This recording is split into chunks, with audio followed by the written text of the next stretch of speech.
Sveiki. Galvojau apie vieną tokį klausimą. Gan ilgai ir tyrinėjau praktiškai.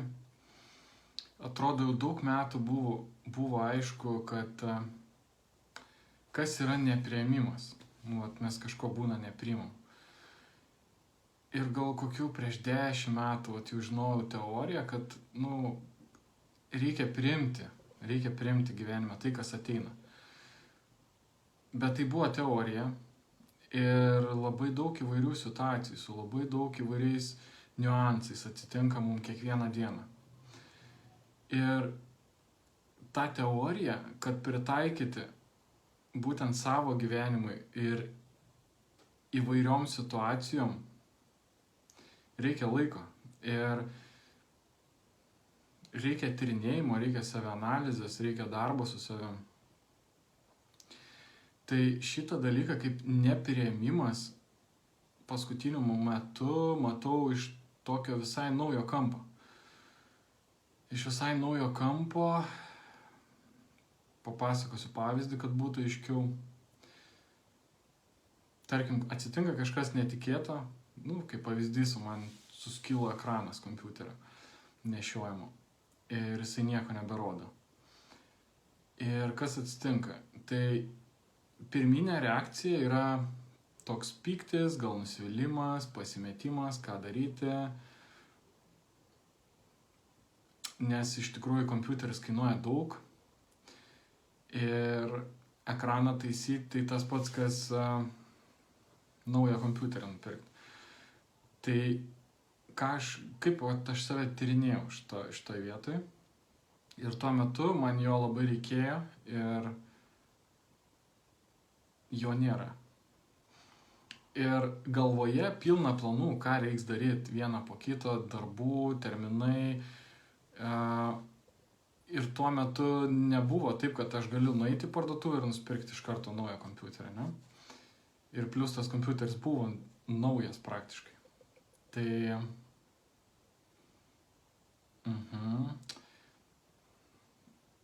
kyla nepasitenkinimas. Nepriėmimas. Reiškia, aš nenoriu, kad tai būtų. Aš noriu, kad būtų kitaip. Aš nenoriu, kad jisai būtų suskylęs, bet jis jau suskylo, jau viskas nebėra. Vienas atvejis, ne? Kitas atvejis, nesigauna kažkas darbe. Tarkim, irgi yra suplanuoti terminai, kad bus padaryti darbai per tiek, ir nesigauna per tiek. Ir net per 2 ilgesnį laiką nesigauna, per 3 ilgesnį laiką nesigauna. Ir kyla nepasitenkinimas. Ir tas nepasitenkinimas, jisai kartais man virsta į tokią kaip apatiją, aš tai pastebiu. Dėl to, kad praeitie yra daugybę kartų taip jau buvę. Ir dažnai aš neskirdavau laiko savianalizei ir bėgdavau nuo tų situacijų. Bėgdavau, kai, tarkim, neišėjo tam nustatyti tinkamai laiko už kažkokį tai darbą. Ateidavo tas nemalonus jausmas, aš jį kažkaip pakeisdavau, kad, reikia eiti papramogauti, reikia eiti kažką padaryti. Ir nuotaika pasitaiso, gaunu gerų emocijų ir kitą dieną vėl sėdu prie darbų ir taip tęsiasi. Po to, gal ten geriau pradeda eitis, taip, tą dieną jau viskas okei, po to, po kokių 3 dienų vėl tas pats. Ir tikrai žinau, kad mažai laiko skirdau tai savianalizei, kad suvokti, kas čia vyksta. Ir paskutiniu metu toks gan didelis pokytis įvyko, kad aš supratau, kad, kokia be būtų problema, kuri nuliūdina, tai yra nepriėmimas, paprasčiausiai. Reiškia, dabar yra taip, kaip yra. Viskas. Yra taip, kaip yra, realiai. Taip, kaip man dabar yra, kaip tau dabar yra. Ar gali tai būti? Ir jeigu šitoj vietoj mes randam ramybę su šita mintim, kad galiu. Mes gaunam ramybę. Ir po ramybės ateina džiaugsmas, po ramybės ateina malonumas, tiesiog būti, tiesiog džiaugtis paprastais dalykais, nes ramybė kaip tokia, kaip bazė, kad aš stoviu dabar ramybėje ir aš galiu tada pajausti aplinką, pajausti mažus dalykus, pajausti džiaugsmą eidamas pasivaikščioti, pajausti džiaugsmą susitikęs su draugu, nebandydamas sutalpinti kažkokį laiką, gal susitikimo, dar kažkas. Aišku, būna norisi, bet jeigu viduje turiu daug ramybės, tai tas noras jisai labai mažutis. Ir iš ten pat kyla skubėjimas.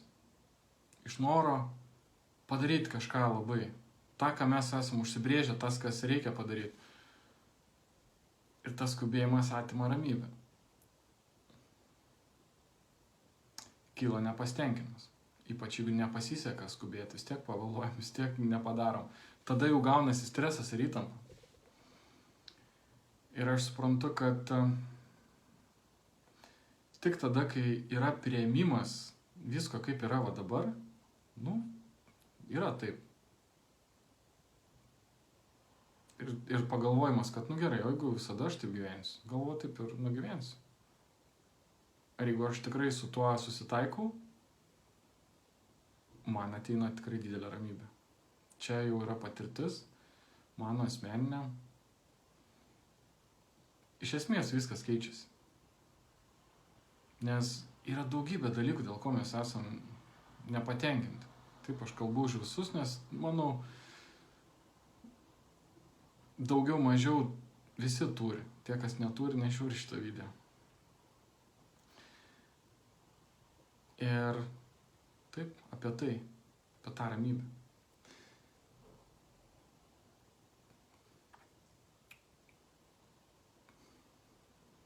Nesinori skubėti, nesinori įtampos kažkokios nešti šitą vaizdo įrašą, nes jis yra apie ramybę. Galbūt aš norėčiau, kad jisai geresnis kažkoks būtų, greičiau, protingiau pasakyčiau, bet, taip kaip yra, tai pasakau.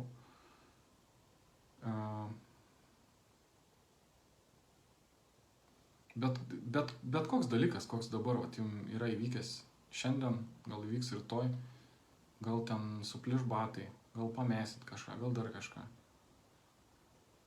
Ar galite su to susitaikyti? Ar galite susitaikyti su pačiu blogiausiu manomų scenariju ir pagalvojus, gal aš taip gyvensiu visą gyvenimą. Ir jeigu randat savyje kūrybiškumo, kaip net toj pačioj blogiausiai situacijai gyventi fainiai, maloniai, vėl bus ramybė. Reiškia, situacija nutinka, pirminė reakcija yra pasipriešinimas, noras, kad tai nebūtų.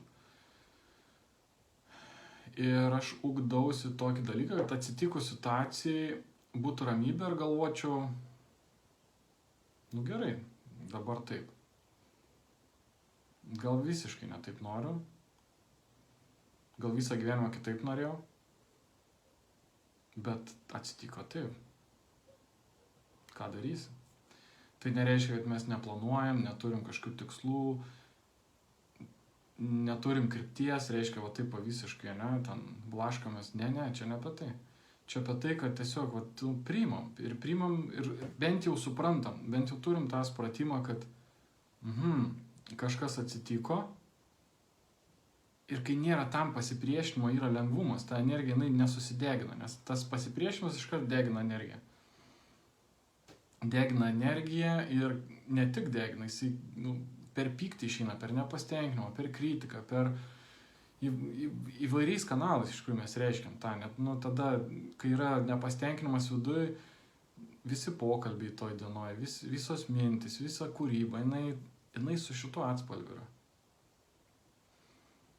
Kai yra viduje priėmimas, susitaikymas, visa mūsų dienos kūryba yra su tuo atspalviu. Ir gal labai blogai iš tikrųjų. Bet aš pagalvoju, gerai, nieko tokio, jeigu labai blogai, pragyvensiu šitą gyvenimą, taip. Ir ką. Baisiausia man asmeniškai būna tada, kai aš nebūnu iki galo apgalvojęs. Gerai, tarkim, ten atsitiks kažkas tokio, kas turi potencialą atsitikti, susirgsiu kažkokia liga. Taip, aš dabar gal irgi čia nenoriu labai taip kažkaip konkrečiai įvardinti, bet tokia, kur nenoriu, visi turim tokios, ne? Bet pagalvoju, net jeigu tai atsitiktų, okei, aš esu gyvenęs ir tokį gyvenimo etapą ten, kur labai paprastai gyvenau, tai gerai, gyvensiu taip labai paprastai, man tada buvo gerai. Tai taip gyvensiu. Tiesiog skiriu laiko pamastymui, o kaip aš gyvensiu, jeigu va, taip man ir toliau nutikinės, ne? Gal dar blogiau bus. Ten kokie pinigai iš vis gal nebus. Ne tai, kad bus nulis, ne? Bet gal bus minus 10 000, ne? Noriu pagalvoti, kaip aš tada gyvensiu. Nu taip, su skola. Bet greičiausiai valgyti vis tiek bus. Nu, ar gali būti, kad nebus? Nu, maža tikimybė, vis tiek kažkur kažkas kažkaip. Ar aš galėsiu tame būti ramus? Ar galėsiu komfortiškai? Ir, pavyzdžiui, aš dabar galvodamas apie tai, aš daleidžiu, kad galėčiau. Nu, susirasčiau kažkur, ne? Eiti kažkokią tarnystę atlikti arba, nežinau, padėti ūkininkui. Dar visokių įdomių scenarijų būtų. Nauja vieta, naujas gyvenimas, taip toliau. Aišku, kažkas gali sakyti, nu, yra gal vaikai, yra šeima, kažkokie įsipareigojimai, bet tai irgi yra šitas mūsų mintise, mūsų prote, kad ir visada apie tą patį, nesvarbu pareigos, ne pareigos, ar tai mūsų norai individualus, ar pareigos, nes aš, tarkim, jeigu taip atsitiktų, kad visiškai dingsta pinigai, tai irgi pareigos, taigi reikia, ten, jeigu yra skolų, reikia sumokėti, irgi pareigos, čia irgi stresą kelia. Ar aš priimu, kad aš negalėsiu niekada sumokėti? Tai nereiškia, kad aš nesumokėsiu, bet jeigu aš tai priimu, tai reiškia, kad aš įgaunu ramybę. Ir kai įgaunu ramybę, aš galiu konstruktyviai veikti.